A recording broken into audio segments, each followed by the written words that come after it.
And we're live. Good evening and welcome to Pontificating with Pete on the night that the greatest, most incredible, edible speech in the history of mankind will be delivered by the one and only, the Donald at the RNC. So I'm guessing our viewership is a little down right now because of the fact that he is probably speaking. But thank you guys for showing up that are here. This is obviously a later start than usual. I did have to eat dinner, and I did want to make sure that we had an opportunity to have our weekly conversation. I was out canvassing in Pembroke Pines for a few hours and hit a lot of doors. I got to tell you guys, I'm feeling cautiously optimistic about Jen's chances. I think that the housing issue in particular really hits home for a lot of people, not just because cost of living is completely out of control at this point, but the fact that our current federal representative has taken over $100,000 in campaign contributions from the real estate industry. This election cycle alone should tell you all you need to know. So I believe, as I hope a lot of you do too, that change is possible. But the change that we seek, especially here locally, is not the change that is ultimately going to happen at the top. There's a lot of different ways that we can go in terms of how we start the conversation tonight. But one thing that cannot be doubted, we are definitely heading for, and again, a very unique period of time that we're in right now. We get that. But it does look like President Biden is going to step away. All signs are pointing in that direction. And obviously, Trump is speaking at the RNC tonight. And for those of you who haven't seen the opening fiesta, which of course involved Hulk Hogan, look, wrestling is, politics and pro wrestling in many ways are one and the same. There is not a lot of difference. There just isn't. And it would behoove us to ignore this reality. I think the best place to open is to show you what just happened at the RNC. I really think that this is a real... If you've got... Colin, grab the clip of Hogan just hyping up the crowd, throwing down. This is really entertaining. So the Hulkster shows up to the RNC in character and then kind of out of character, but he did not come to play. Listen, if we're going to be a clown show, let's just embrace the clown show. Let's stop pretending we're not. Here we go. What happened last week when they took a shot at my hero and they tried to kill the next president of the United States? Enough was enough. And I said, let Trumpomania run wild, brother. Let Trumpomania rule again. Let Trumpomania make America great again.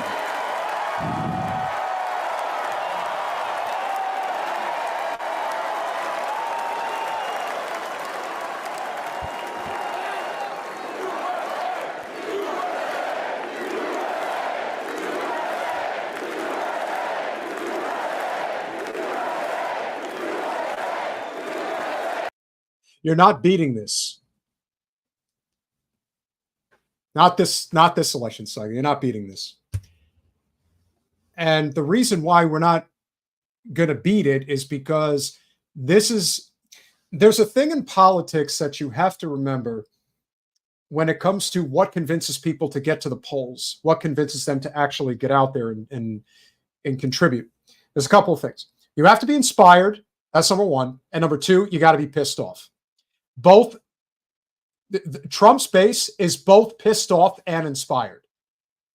So regardless of what people are saying or thinking right now in terms of where this election is going, there is absolutely no question that this is going to be an impossible act to follow. And again, this is the thing about presidential politics. It is about the show. I'm not saying that the position is entirely symbolic, because it's not.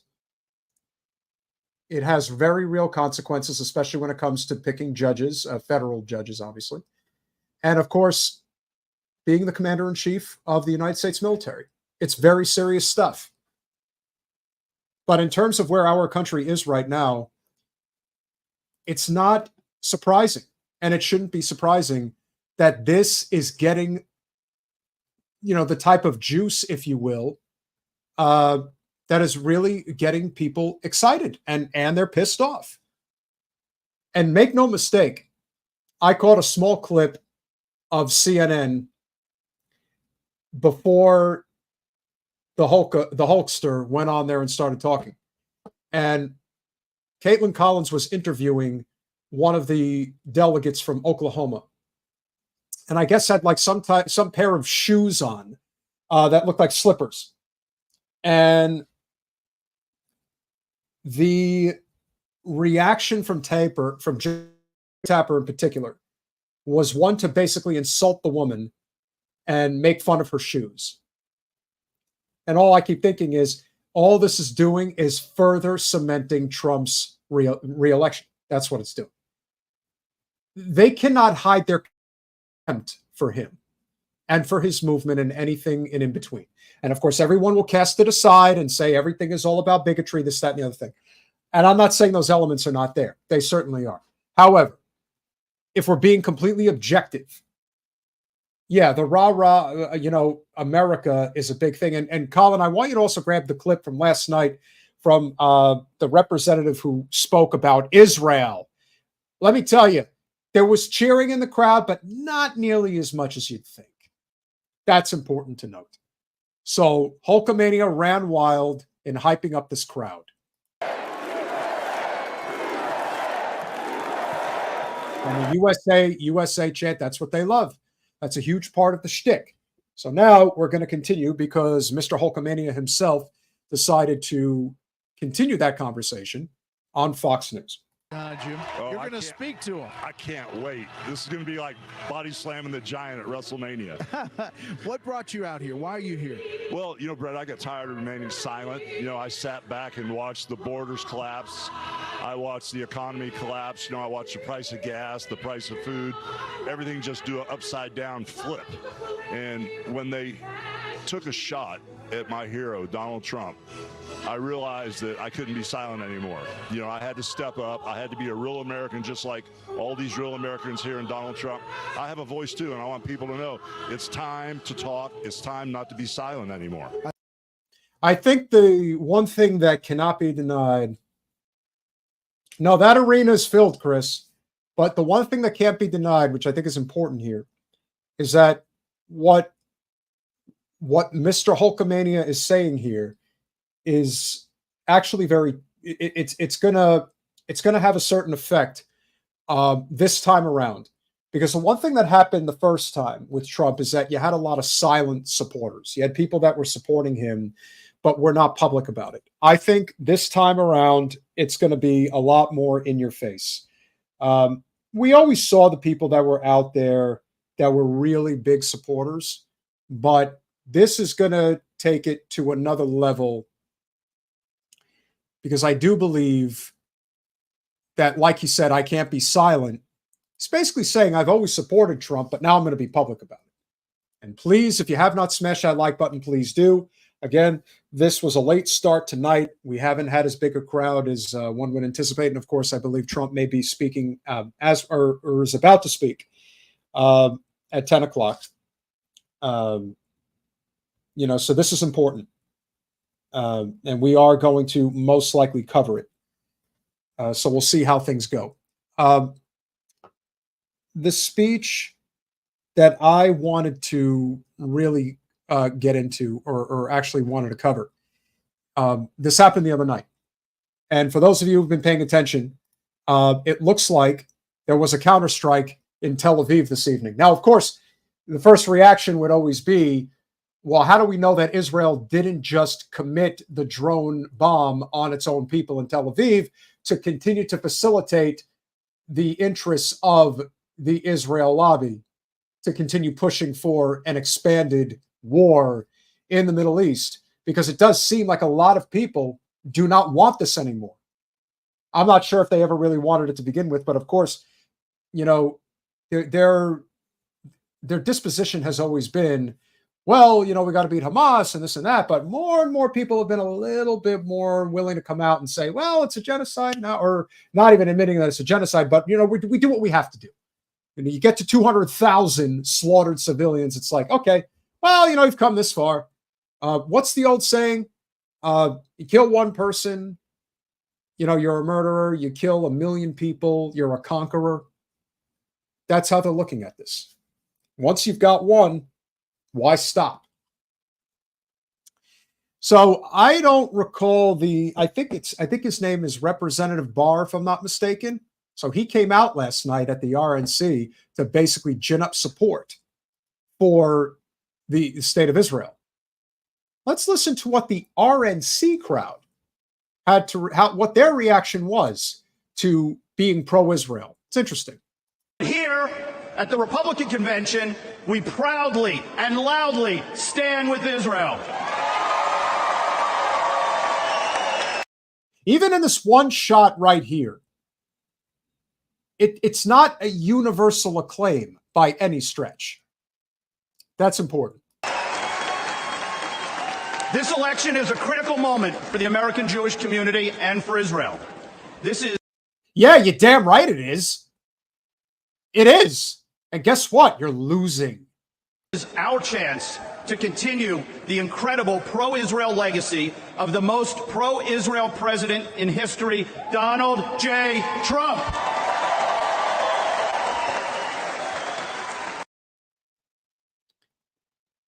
That flag, for many people now, represents hate. It's like the equivalent of seeing a Nazi flag. Congratulations, you did it to yourself.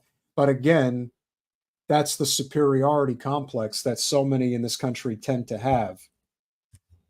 But the good news is that there is an ever-growing movement within the GOP to push this shit out. And that's the part of the GOP that we should celebrate. Because there is a very strong Ron Paul, libertarian, anti-war contingent of people that have infiltrated the party, and they don't want this anymore. So even if you listen to the crowd, and the crowd is pretty full, they're not, some of them are on board with this for sure. Let's not pretend like they're not.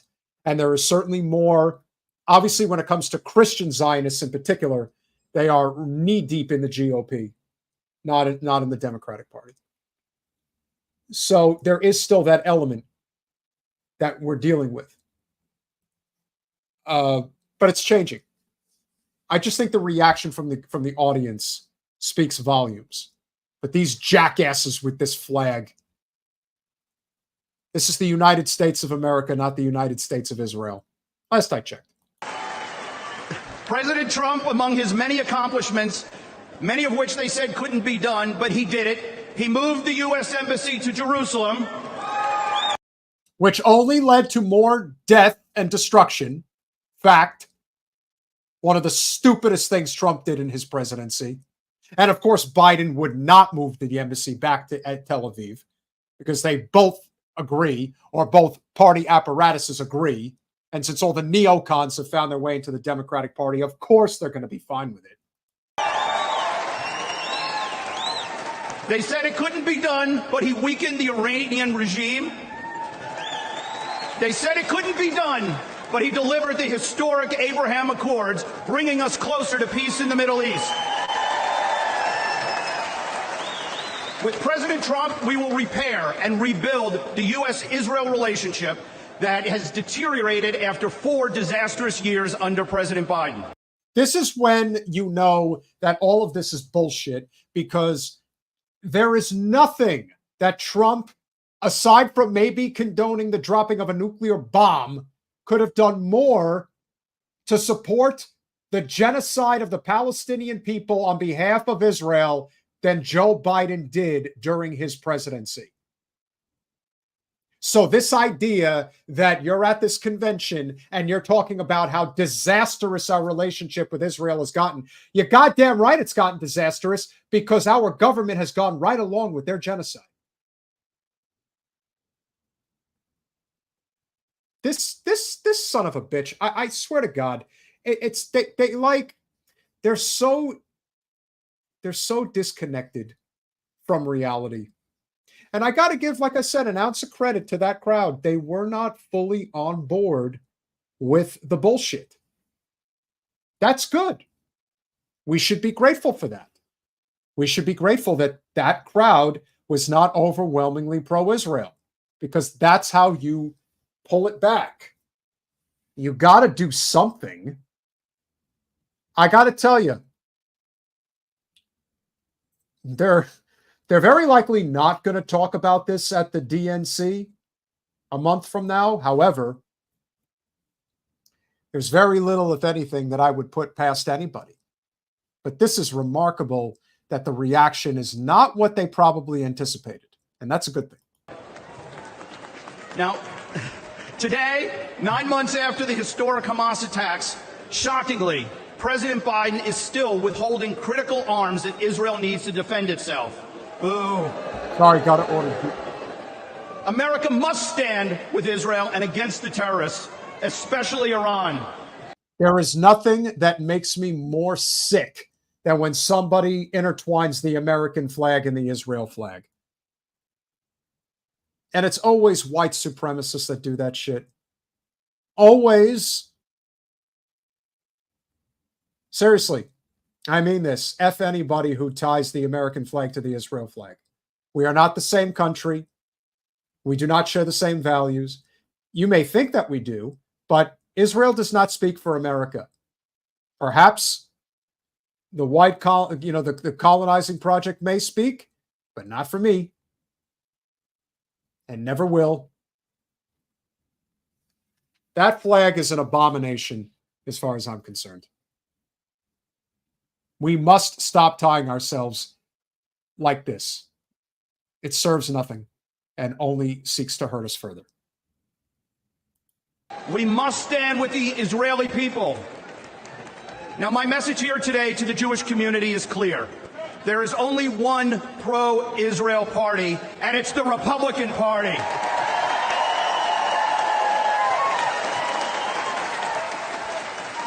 And here at home, under Donald Trump, we will put a stop. Seems pretty subdued to me. That ain't getting the crowd excited, and it shouldn't. Now, as I said, don't get me wrong. There is still a very healthy contingent of pro-Israel Zionists in both parties, but especially in the GOP. There is no getting around that. We'd be foolish to pretend like it's not the case. But it is the case. And so because of that, we are now faced with what is ultimately going to come of this. Because the one thing I do believe about Trump, he's going to go where things intend to go. If the people do not want this, then he's not going to fight against it. You know, there are times where he's pushed back on certain things, but for the most part, he follows his crowd, the MAGA base. And for the most part, that libertarian anti-war sentiment within that movement has grown exponentially. It really has. It's one thing to object to what's going on in Ukraine, but when a healthy number, especially on the right, are rejecting Israel, that's very powerful. You could hear that crowd. They were cheering. Certainly a chunk of them were, but it was not universal, not even close. Probably wasn't even 50-50. Remember, the people that were really cheering were sitting in the front. That's telling. So, cautious optimism? Perhaps. And I think we have every reason to believe that that is something that matters a lot. But we would be amiss to not talk about what was essentially the biggest speech of the entire RNC. And that came from Sean O'Brien. I know a lot of people who are in left politics have a problem with the Teamsters speaking at the RNC convention or praising any of the senators, whether it be J.D. Vance, who's now going to be the vice president, or potentially cheering on Senator Josh Hawley. Here's the bottom line. We do not have a Labor Party in this country. And I don't believe either of the two major parties are going to give it to us, but we have to fight. And where the hell did our crowd go? I guess Trump must be speaking right now or something. That's why everybody took a dip, and hopefully they'll come back. But anyway, we are going to cover, guys, confirm if Trump is speaking right now, and then we'll obviously figure out if we can get a couple of clips to pull up, and we'll talk about after the fact. But this was the speech of the night, of the entire 4 days. This is the speech. Sean O'Brien said a lot of things that needed to be said. And the fact is, he was invited to the RNC. He has not been invited to the DNC. And that's a bad look, considering that the Teamsters have 1.3 million members. Here we go. I want to thank the hardworking Teamsters and union members here in Milwaukee who play vital roles in the building and operations of this convention.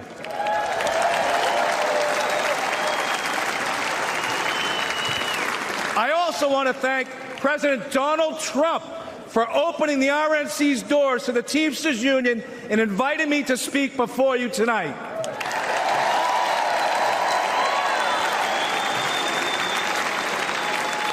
I travel all across this country and meet with my members every week. You know what I see? An American worker being taken for granted. Workers being sold out to big banks, big tech, corporates, and the elite. And I'm not the only one who sees this. Everyday families see it. The American people aren't stupid. They know the system is broken. We all know how Washington is run. Working people have no chance of winning this fight.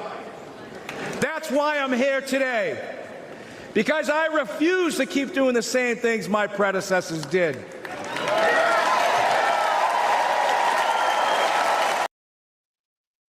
I think it's important to note that while this is not going to change the GOP, and while jackasses like Mike Johnson, with all due respect, they're not fighting for labor. Most of these guys are not fighting for labor. I doubt Byron Donalds is fighting for labor. For Trump, it's about politics, winning.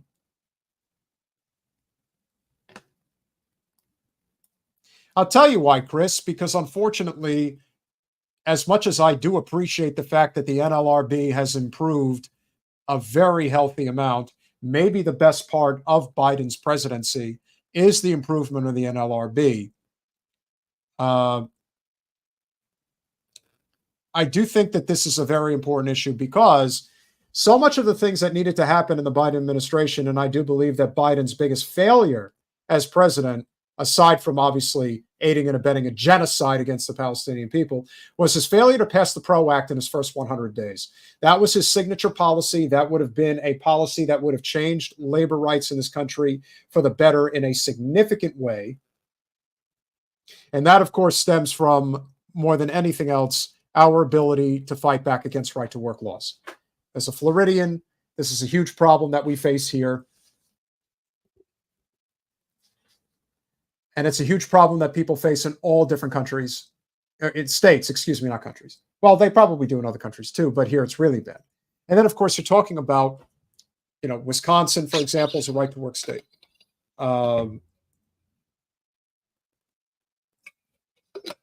There's a lot of places where this is a problem, and it's only gotten worse. And so, by that measure, we have to consider, are there other options? Not necessarily in the GOP, but you got to get your leverage wherever you can. Now, maybe you're right, Chris. Maybe this is just a power play for political power on the part of Sean O'Brien. But you know what? The message is resonating. And that counts. You got to get your leverage wherever you can. Our future is with labor. That is the only future. And I don't care where it comes from. Neither should anybody else. Eventually, the people will have their say if they ever figure out how to band together. That's the key. Today, the Teamsters are here to say we are not beholden to anyone or any party. Now, the funny thing about that statement is they're cheering him saying we're not beholden to any party, but I can assure you that that is not something that the Democratic Party wants to hear. And that would go for anything. And therein lies that level of confidence that comes with whether it's Trump or just the disposition of the GOP versus the Democratic Party. And that's why that message is powerful. But it's not the only one. And thank you, Kat. 100% a great idea. We are going to have a number of people that are from South Florida that are supporting Jen that are going to be at the protest against Netanyahu on Wednesday next week. Some of them might be wearing purple shirts, so be on the lookout for that. I'll be on the ground door knocking, as will Jen, as will many others. But I think that this is important. Get that message out there. So let's continue. Several months ago, I asked the RNC and the DNC for the opportunity to speak. To be frank, when President Trump invited me to speak at this convention, there was political unrest on the left and on the right. Hard to believe. Anti-union groups demanded the president rescind his invitation. The left called me a traitor.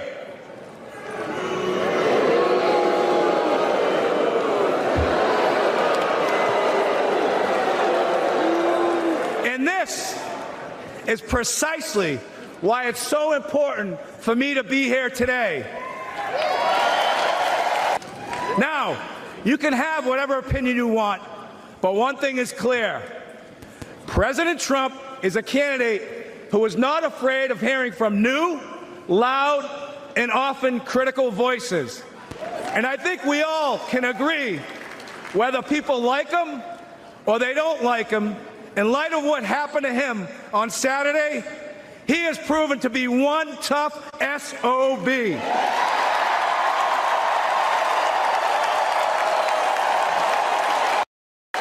Several months ago. It's true. And that's going to stick. But there is more. I know that no window or door should ever be permanently shut.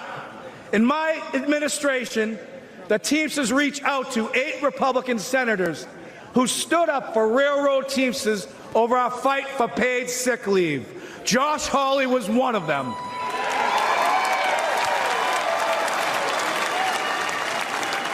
We started talking. Senator Hawley changed his position on national right to work. Then we started walking. Senator Hawley walked a Teamsters picket line in St. Louis and a UAW picket line in Wentzville, Missouri. More than that, I want to recognize Senator Hawley for his direct, relentless, and pointed questioning of corporate talking heads, lawyers, CEOs, and apologists. Amazon is valued over $2 trillion. I want to make one quick point here, which I think is important. Now, I've been seeing a lot of messages regarding Josh Hawley for, comments that he's made regarding probably LGBTQ, abortion, things of that nature, that obviously people have very strong opinions and disagreements on. The one thing that Sean O'Brien has pointed out here, which is critical, when it comes to the economic crisis of our time, when we are faced with this reality pertaining specifically to this problem of right to work, of union busting. If Josh Hawley is going to be on the side of workers, regardless of who they are, that's important. And there are people who say, well, no, we can't work with them. Well, if they're working with you and not against you, then you have to live in reality. There are bigots in this country. There are racists. There are sexists. There are homophobes. There are anti-trans. There's everything. And anything in between. And you know what? They have a vote. And they have a voice. Now, you can choose to pretend that they don't have one, or you can try to corral as many people as you think you can that are all on the side of everything that is anti-racist, anti-bigoted, anti-sex, all that. You could have it all. And you know what? The only thing that matters is who you are. You can't control what other people do. You could try to show them the light and point them in the right direction. Many of them will find that way. Many won't. I have people that I still have in my life that I do not agree with on a number of things. The best I can do is to present them with why this is right and your way is wrong. Some will agree, some won't. But this idea that you just cast people aside, like people who casted people aside because they didn't agree with them on the vaccine, that's a prime example of that. And that's the same thing. Josh Hawley is not somebody that I support. But I will break bread with him if he's going to fight for labor rights and end right-to-work laws. Anybody who says otherwise just doesn't understand politics and really doesn't understand different cultures of people. And you can hate them, you could disparage them, you could do all of that. But you know what? That's not going to solve our labor crisis. We need it. I've told Jen for many years, you do not have to succumb to the system, but you are going to have to work with people that have. There's no other way. This is not a monolith. This is not how this country is either designed or has been executed over time, especially in this current environment that we're living in, where everyone is at everybody's throats.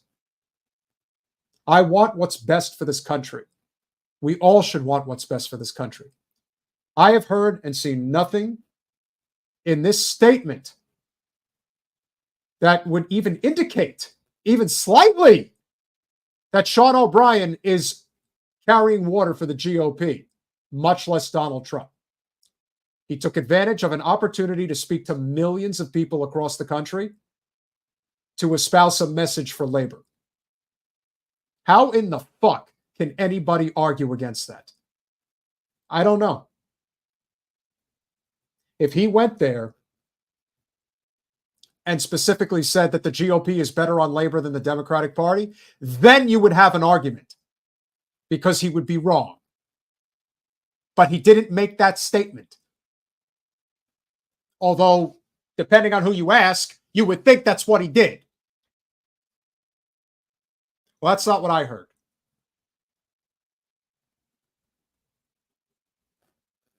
We'll continue. That makes it the 14th largest economy in the world. What is sickening is that Amazon has abandoned any national allegiance. Amazon's sole focus is on lining its own pockets. Remember, elites have no party, elites have no nation. Their loyalty is to the balance sheet and to the stock price at the expense of the American worker. That is 1,000% correct, and the crowd didn't exactly know how to respond to it. Now, granted, Bezos is a major financial contributor to the Democratic Party, so that probably went over a little bit better than, maybe, I don't know if the Koch brothers even would resonate with that crowd. But the point is, these are statements that are being made that should be made, and the fact that I mean, I hope they get made at the Democratic National Convention, but I won't hold my breath. The fact that it's been said.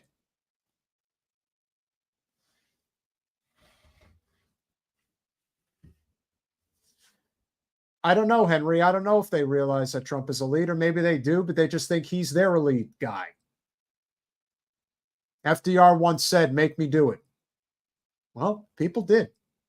And maybe that's what will happen if Trump gets in again. We don't know. But it is something to think about. And that's the important thing here. I don't know how it's going to be or how it will resonate. But there's more to this speech. We're not done yet. This is one of the best labor speeches I've ever heard. I thought it was fantastic. The elites are not laboring on behalf of workers. There is a political caste system that prevents citizens from accessing their representatives to hold them accountable. For a moment in time, working people in America were seen as essential. Sadly, it took a global pandemic for political and corporate elites to notice this fact. But ask yourself this question. Since the end of the pandemic, when was the last time you heard major news outlets regularly refer to workers as essential? You haven't. The men and women who provide goods and services, deliver packages, stock grocery shelves, care for patients, pick up your trash, and keep our communities safe are taken for granted. All the while, the stock market booms, housing prices hit record highs, and corporate salaries skyrocket. But the income of everyday Americans are shrinking in the face of inflation. At the gas pumps, at the grocery store, with the electrical bill, and with the car insurance. This has got to change. You're goddamn right it has to change.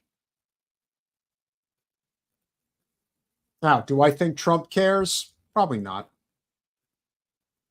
He cares about his own success. But you know what? He was given the opportunity to make that speech, and Trump is the one who granted it to him. Now, again, is Trump doing it because he gets the sense that if the rank and file have a say in the endorsement process, that they might go for Trump? Yeah, it's possible. So Trump is playing politics. No question about it. He's without question playing politics.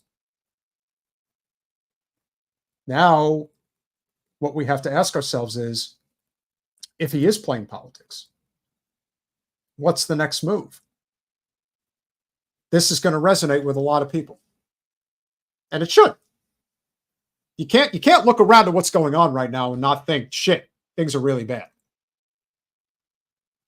Each and every one of you, and especially my friends on the Democratic side, to embrace cooperation, to truly collaborate, to achieve meaningful and productive change, to ensure we make this great nation in this world the bigger, faster, and strongest nation in the entire world. I love this country. The Teamsters love this country. Our 1.3 million members move America on the roads, in the ports, on the rail, and in the air. And at the end of the day, if the powers to be stop me from raising my voice on behalf of American workers, I will not have one single regret. I still carry my commercial driver's license.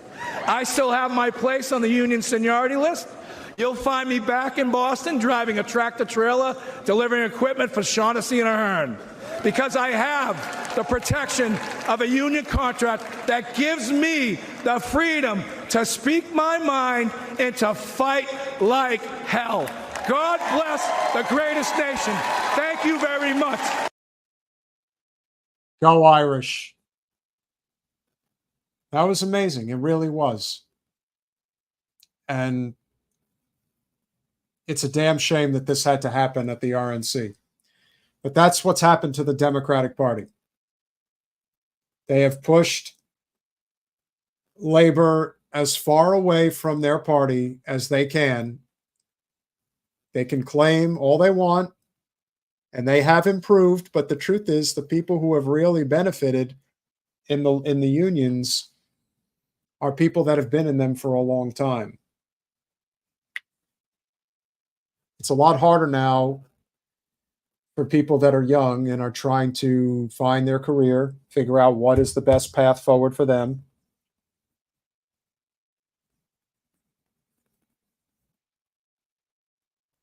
It is incredibly essential that we recognize how we can build off of a speech like this, because regardless of where things end up going, it's easy, Chris, because the Democratic Party is completely captured by Wall Street and Silicon Valley. And if that's not enough, they have allowed the entire contingent of the Bush neocons to enter into the party and have a prevalent position. That's terrible. And it was all done for money and power, nothing more. Oh, you're against Trump? Good. You're welcome in. We don't care about, your past or anything like that. Like Max Bootlicker? Yeah, that's a great story. I didn't really want to get into it tonight, but it turns out that Max Boot, who's one of the biggest Zionist neocon scumbags in all of politics, who was one of the loudest, most aggressive Russiagators in the entire country. His own wife is a spy. Now, I'm not saying that he is a spy too. Maybe he is. Who knows? But who's to say that he didn't know all along and he went right along with the Russiagate shit because he knew that if he didn't, he'd be in trouble? Just a thought. As I said, don't know for sure, but Max Boot is welcomed in the Democratic Party with open arms. And the Democratic Party, where we are right now, is in a bad place. And part of the reason it's in a bad place is because nothing has been learned from 2016 by the powers that be. Whether that's intentional or not, I think it is, because when the rats are trying to get off the ship, they're going to try to grasp for whatever they can.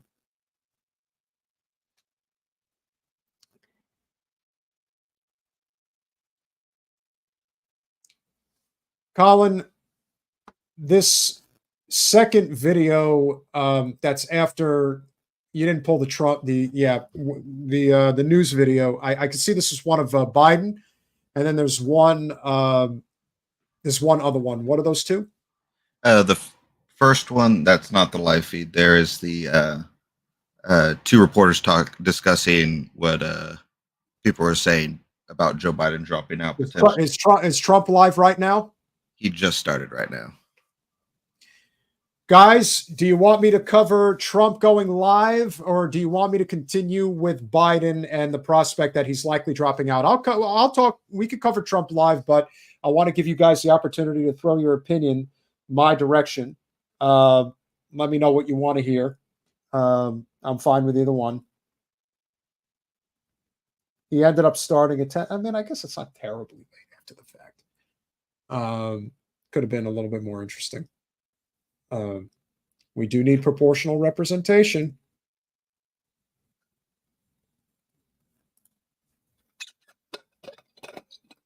I don't know how many people would join that party. I highly doubt that they would have too many that would actually get on board. So that's something to keep in mind. I guess a number of you guys may be behind at the moment, but we're going to go with it. He's live.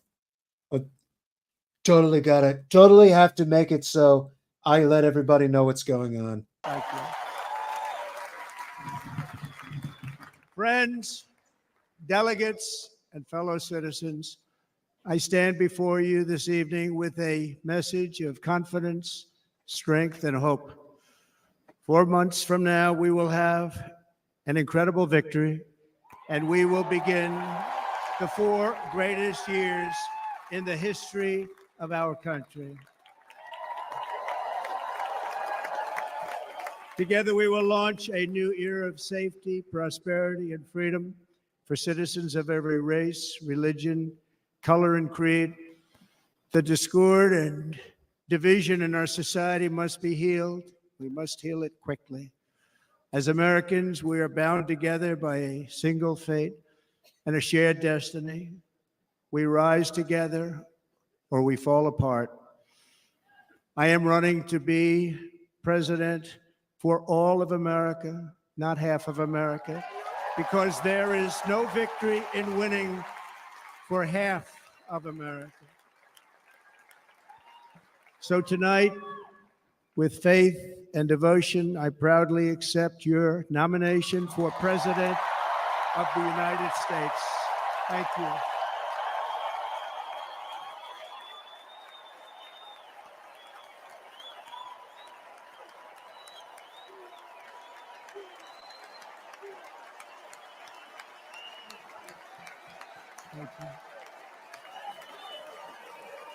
Thank you. Thank you very much.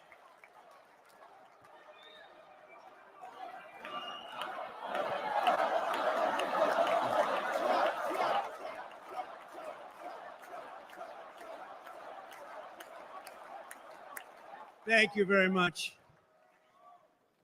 And we will do it right. We're going to do it right. Let me begin this evening by expressing my gratitude to the American people for your outpouring of love and support following the assassination attempt at my rally on Saturday.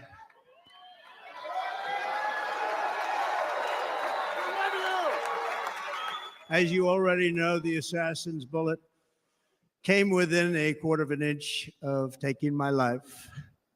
So many people have asked me, what happened? Tell us what happened, please.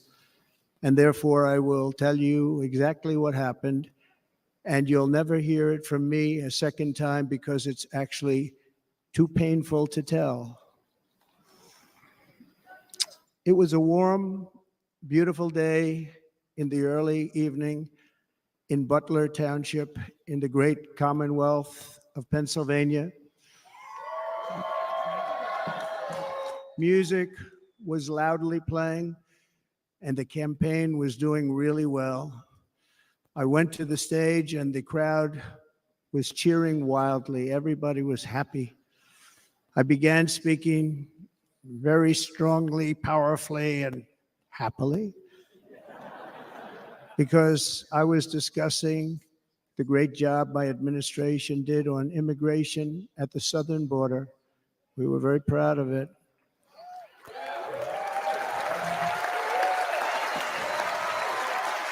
Behind me and to the right was a large screen that was displaying a chart of border crossings under my leadership.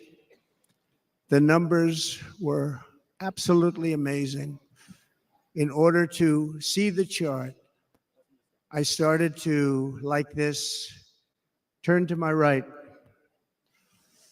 and was ready to begin a little bit further turn, which I'm very lucky I didn't do, when I heard a loud whizzing sound and felt something hit me really, really hard on my right ear. I said to myself, wow, what was that? It can only be a bullet. And moved my right hand to my ear, brought it down. My hand was covered with blood, just absolutely blood all over the place. I immediately knew it was very serious, that we were under attack, and in one movement proceeded to drop to the ground.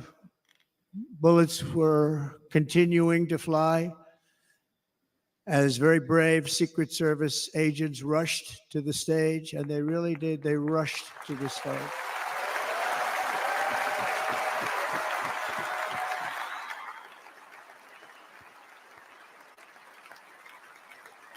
These are great people at great risk, I will tell you, and pounced on top of me so that I would be protected. There was blood pouring everywhere, and yet, in a certain way, I felt very safe because I had God on my side. I felt that. You know, he was going to throw that in there at some point, especially in this crowd. So, look, bottom line, and we'll come back. We The can come back to amazing this in a little thing is bit. that prior to the shot, if I had not moved my head at that very last instant, the assassin's bullet would have perfectly hit its mark, and I would not be here tonight. We would not be together. The most incredible aspect of what took place on that terrible evening in the fading sun was actually seen later. In almost all cases, as you probably know, and when even a single bullet is fired, just a single bullet, and we had many bullets that were being fired, crowds run for the exits or stampede, but not in this case. It's very unusual.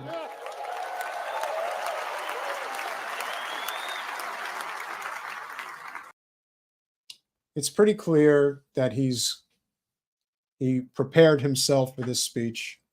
We don't have to continue listening to it, not in this moment. There'll be other clips. That's funny, Henry. Look,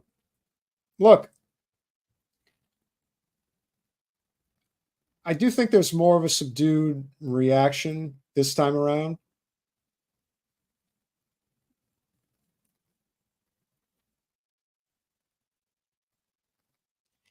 But I also think that Trump is just kind of in a situation right now where it's almost like he can't lose. And that's why I think he doesn't really feel pressure. He's just kind of not taking any risks. He's playing it very close to the chest, which from a political standpoint is the right way to go. The one thing I read earlier was that he was never going to mention Biden's name in this speech. You don't need to. And I think a lot of the things that have happened over the last several years and why I think we're hopeful potentially that Jen can pull this off and unseat Wasserman Schultz in just under 5 weeks. You know, we have right on cue, Chris. Thank you very much. And thank you, Henry. It really, really helps. It really does. There's never been a reckoning for what happened in 2016. So much of the talk, if you will, particularly by the Teamsters president, Sean O'Brien, could have easily been a speech that was made by Bernie Sanders back in 2016. That was the Bernie that I was all in on and was making phone calls and going to events, door knocking. I was in it for Bernie all the way. And Bernie did it very similar to how Trump did it. Yes, he was running in the Democratic Party, but he was an independent, and he embraced that. Trump did the same thing in the GOP. He was running in the GOP, but he was really an independent, and he embraced that. The sad truth is that the Republican establishment was accepting of the fact that the people were okay with him being an independent. The Democratic establishment, led by Debbie Wasserman Schultz, didn't give a damn. And Bernie's rallies in 2016 in particular were just as big, if not bigger, than Trump's. The energy was there. The money was there. There's no question that he could have, should have, and would have won if he were the nominee. And it was taken from us. 2020 was more of the same. The only reason why we didn't really fight back the way that we probably would have liked to is because the pandemic was in full rage in the moment that the DNC did what they did. And now, with a current president who is in such significant decline, They're now all looking around wondering, what do we do? Now, I understand the sentiment of where Bernie and AOC are coming from right now in their defense of Trump. Excuse me, talk about a Freudian slip. But in the defense of Biden, which I think in many ways is just reflective in that they sense that because he's weak, they have an opportunity to create leverage. Remember, force the vote? Well, could have done that, but I understand what you're trying to do now. So that's why the president came out and says we're going to eliminate medical debt, cancel some more student debt. I have no problem with them playing politics, but you also have to recognize that he's done. He's just done. And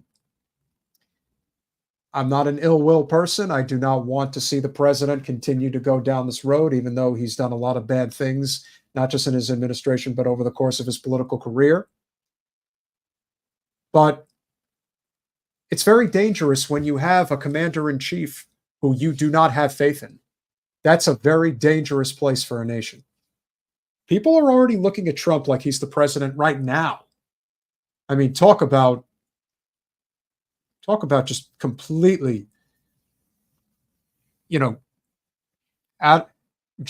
completely out of sight, out of mind in terms of what to do at this point. And of course, the people that are defending Biden to the bitter end are, again, I don't believe Bernie and AOC in particular are ones that are defending Biden because they think he's this great president. I think they sense an opportunity. It is politics to try to get something for working people. That's reasonable enough. But the consultant class that is fully on board with all of this, they don't care if he has dementia or even Parkinson's. Doesn't matter. This is a career, a very lucrative career. And no matter how many people have to suffer as a result, and many might, especially if Trump gets in again, for them, they don't see it. And they don't care. But this is the person that is currently occupying the White House that either people have completely lost faith in or we're trying to find a way around. It's getting bad.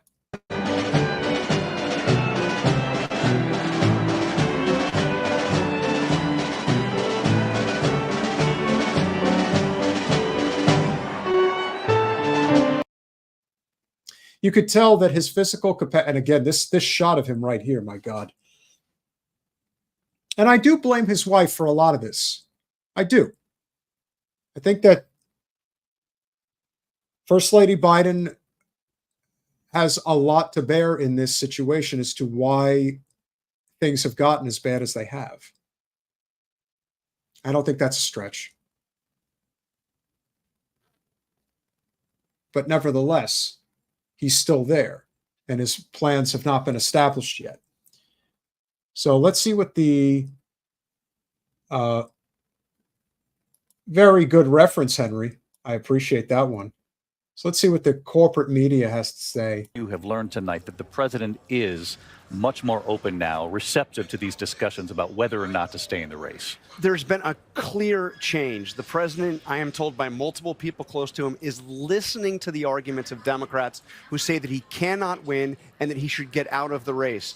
That said, two members of the president's inner circle, people very close to Joe Biden, tell us today that he is not there yet. In fact, one person close to the president tells us, who spoke to him today, tells us that he plans to be back at the White House and back on the campaign trail by next week, as soon as he recovers from COVID. That said, David, running as the nominee of a party where the entire elected leadership thinks you should go is not sustainable. Biden is listening to those arguments, but he is still, at least at the moment, insisting he's staying in. The truth of the matter is that there is really nothing that they can do. I mean, yeah, they could try to do something at the convention, but who's to say that the Biden delegates are just going to flee? I don't know. But remember, when your party is captured by corporate special interests and they are saying, now we're picking somebody else, first of all, it just completely flies in the face of any semblance of a democratic process, which, of course, we all know doesn't exist. But now a lot of chickens are coming home to roost. They are. I mean, you know, if you just look at the commentary on social media, and yes, it's not real life, but some of it is. But we cannot neglect that reality. So naturally, and not surprisingly, if Biden is going to step away, I believe he will, however begrudgingly will be the case, because of course the talk is about his health, which of course has been an issue for a very long time, but now it's a convenient excuse to go away. Will he go away? I don't know. But I'm leaning towards yes. Under extraordinary pressure, Oh though, my as God, you describe yes. it. So many unknowns here. And of course, if he were to step aside, folks at home are going to want to know, well, who would that be? Would it automatically be Vice President Kamala Harris? We know other names have been talked about in political circles. Popular Pennsylvania Governor Josh Shapiro, Michigan Governor Gretchen Whitmer's name has been out there. We've seen Kentucky Governor Andy Beshear mentioned as well. How would this work, or is it impossible to know? Well, look, the party has no shortage of rising stars that could be contending. And look, Kamala Harris would be. These guys really live in a bubble of epic proportions. They really do. But this is the problem with corporate media and these corporate heads that live extravagantly privileged lives. They do not identify with regular people. It's not like they're up there talking about the issues that are really critical. First of all, Governor Shapiro of Pennsylvania, I understand the political ramifications of having him run in one of the most important swing states, but Shapiro is an avid Zionist. So try it. See where that goes. Gretchen Whitmer, wait until people really start digging into her and what she has done, particularly relating to Flint and Kalamazoo. I think Andy Beshear is actually a decent governor. He's in Kentucky. I also think, even though he's a billionaire, and I'm sick of it, but Governor Pritzker has actually done a decent job in Illinois. But let's be honest. This is not a situation where we're looking around and thinking, oh, yeah, the Democratic Party, this is exactly where people want to be. People do not trust the democratic process and the Democratic Party, at least nowhere near like they once did. It has been severely undermined for a long time. And the fact of the matter is, these guardrails that are put in place to protect these incumbents is insanity. And people are tired of it. And they should be. The clear front runner. So some of those names you just mentioned could be her running mate if she were to take over. But make no mistake, no plan yet. At least Biden is not part of any plan yet. And it's his decision to make. And Yes, as you say, as of entirely right his now, decision. all in. Like I said, I think it's going to be an interesting decision. I am leaning in the direction that he will step away, because unfortunately it will be unsustainable. It already is. It already is unsustainable. You know, the money's drying up. You know, that's a problem, especially when you do not have grassroots enthusiasm, and Joe has zero. I don't know how there's necessarily going to be the same for anybody else who's going to step up. I also think people are really underestimating how popular Trump is in this moment. And that if you just switch Biden out for another Democrat, that automatically is going to put them very close, if not outright, in line to beat Trump. I don't believe that at all. It doesn't mean it can't happen. But if I'm being completely objective about this, the Democrats would have an infinitely better shot at winning. Don't know how much of the needle moves in terms of numbers, but just in terms of building some semblance of a support network, it would come with Joe Biden stepping away. Will he? Like I said, I think he will, even if he doesn't want to, because he's eventually going to be left with nothing if he isn't close to that already. I don't think you're wrong. I think this is essentially what we've become in many ways.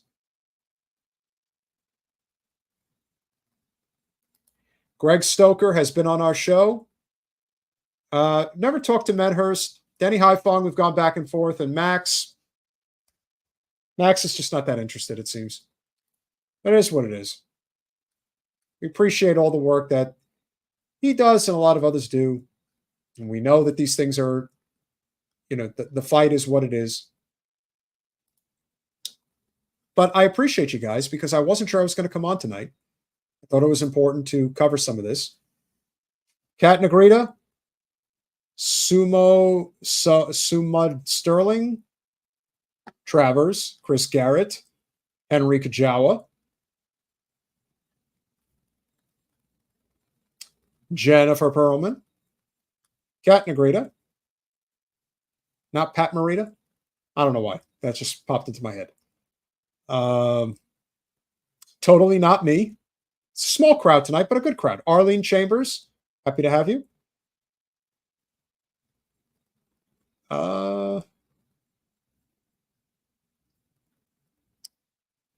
Azimuth setting, Nitram case, Mocracy.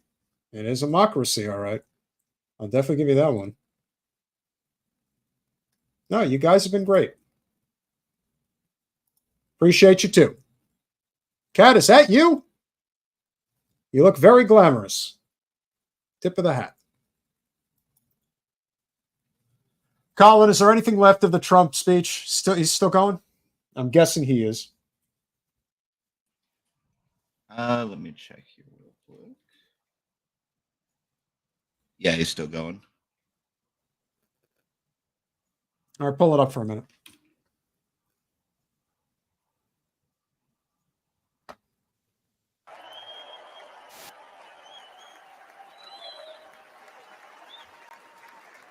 They may call that entertainment. I know about entertainment, but when he used to lift a 350-pound man over his shoulders and then bench press him 2 rows into the audience, I say maybe entertainment, but he is one strong son of a gun. I will tell you, I watched it many times. There aren't a lot of entertainers that can do that, right? You were fantastic. Thank you very much. Followed by Eric.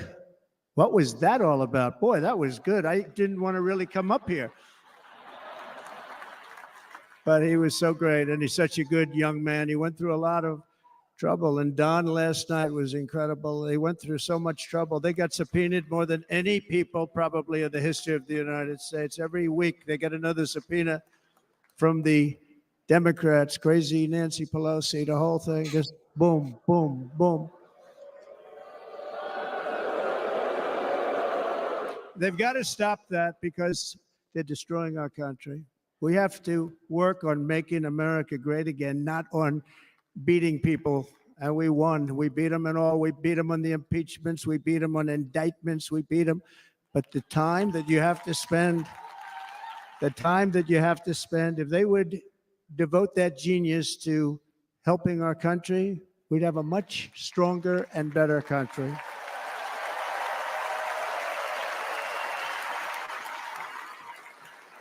True or not, it's what it is. And Jason, the biggest star in country music. Jason, thank you for being here. Jason, thank you very much. Jason Aldean, he's good. I like his wife even better, by the way. She's here. Thank you, Jason. But I'm thrilled to have a new friend and partner fighting by my side. The next Vice President of the United States, the current Senator from Ohio, J.D. Vance, and his incredible wife, Usha.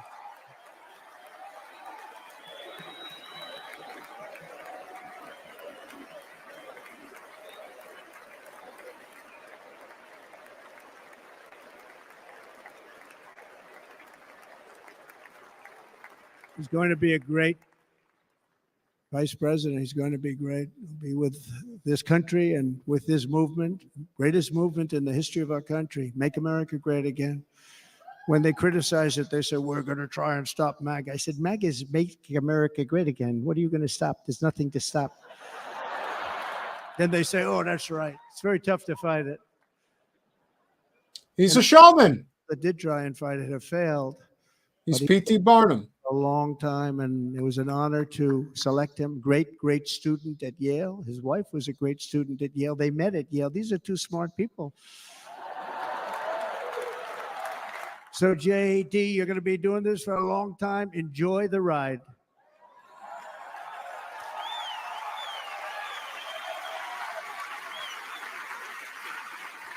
And a very special thank you to the extraordinary people of Milwaukee and the great state of, oh, there they are. There they are. You are so easy to spot. And Green Bay's going to have a good team this year, right? They're going to have a good team. They're going to have a good team. Most of the audience doesn't like it, but it's true. You're going to have a very good team this year. And by the way, Wisconsin, we are spending over $250 million here, creating jobs and other economic development all over the place. So I hope you will remember this in November and give us your vote. I am trying to buy your vote. Hey, at least he's honest. I'm totally trying to buy your vote. Just vote for me. I'll make you an offer you can't refuse. And I promise we will make Wisconsin great again. We're going to make it. Thank you, Mr. Governor. Thank you very much. Thank you.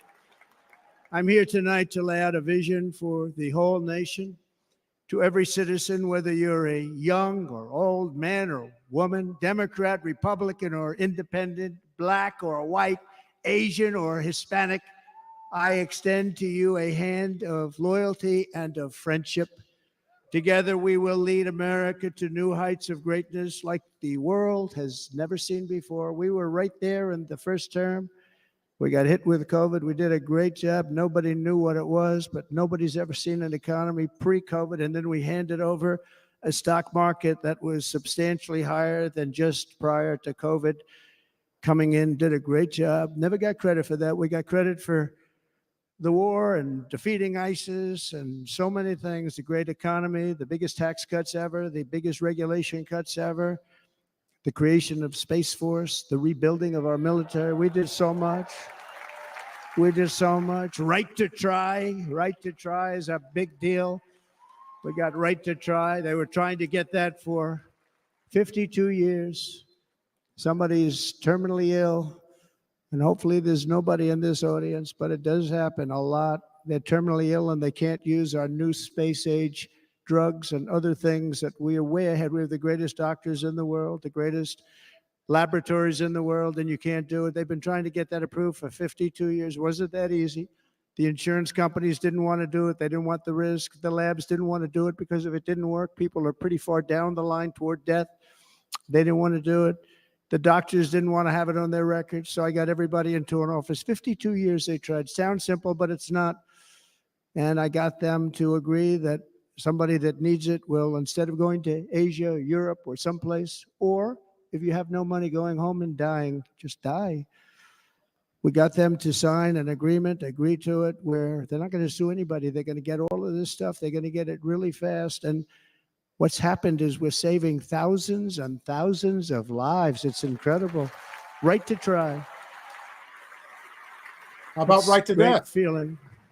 They have that in Oregon. Under our leadership, the United States will be respected again. No nation will question our power. No enemy will doubt our might. Our borders will be totally secure. Our economy will soar. We will return law and order to our streets, patriotism to our schools, and importantly, we will restore peace, stability, and harmony all throughout the world.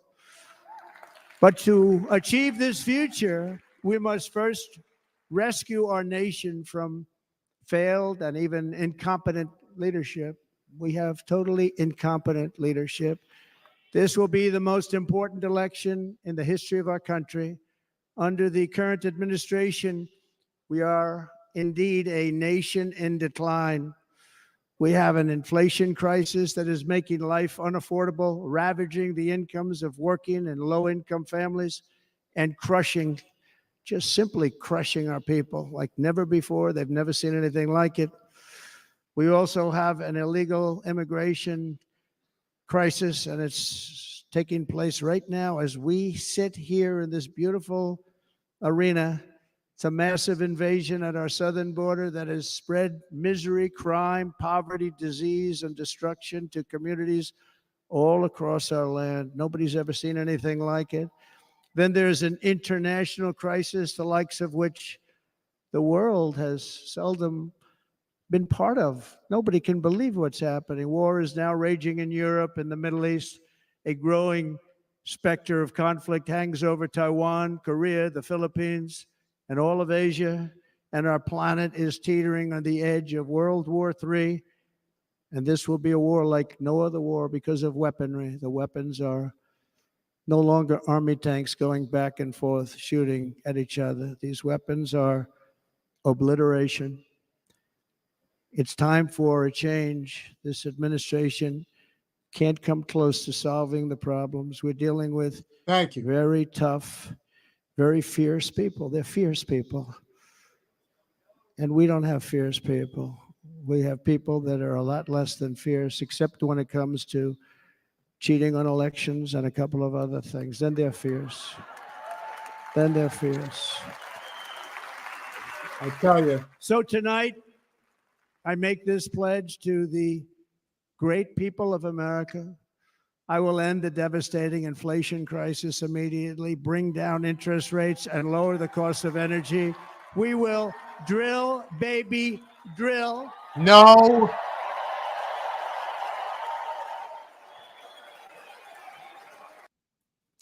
The good thing is when you know when to quit.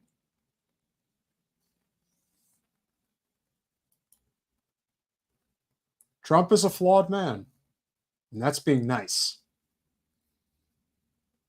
But we also have to ask ourselves, how did we get here again? And the reason we're here again is because our system at the economic and political level is broken beyond repair. And when you have the problems that we have, it goes without saying that somebody like a P.T. Barnum type is going to come along and he's going to lift people's spirits, even if most of it is bullshit. So keep that in mind as we go forward, because Trump is very likely going to get back in the White House.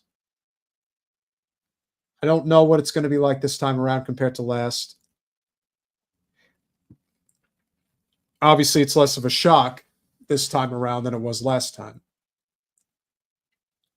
But let's focus on the things that we can control, particularly at the local level. Jen has a real shot to win this race against Wasserman Schultz. I think that if there is a silver lining to what's coming, it could be having somebody on Capitol Hill that will actually challenge Trump on actual issues and not just trying to find the nearest national TV camera to talk about how resisting of Trump that person is and how good the blue team is versus the red team. No, you need somebody who's actually going to go there and is going to try to do the work that needs to be done.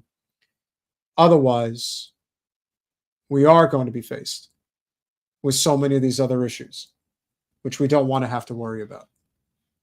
We need a living wage. We need universal health care. We need to end the wars. We do not need to drill, baby, drill. We need help. Let's not put our stock in one person, but as I said, we have an opportunity to do something big down here in South Florida. So let's do it. We need more help with raising funds, particularly so we can hire as many door knockers and poll workers as possible. The enthusiasm is there, and the issue of housing and cost of living, especially with her being flushed with real estate money and a lot of other corporate special interest cash, that's a big deal. So keep that in mind. Appreciate you all. We'll see you next week.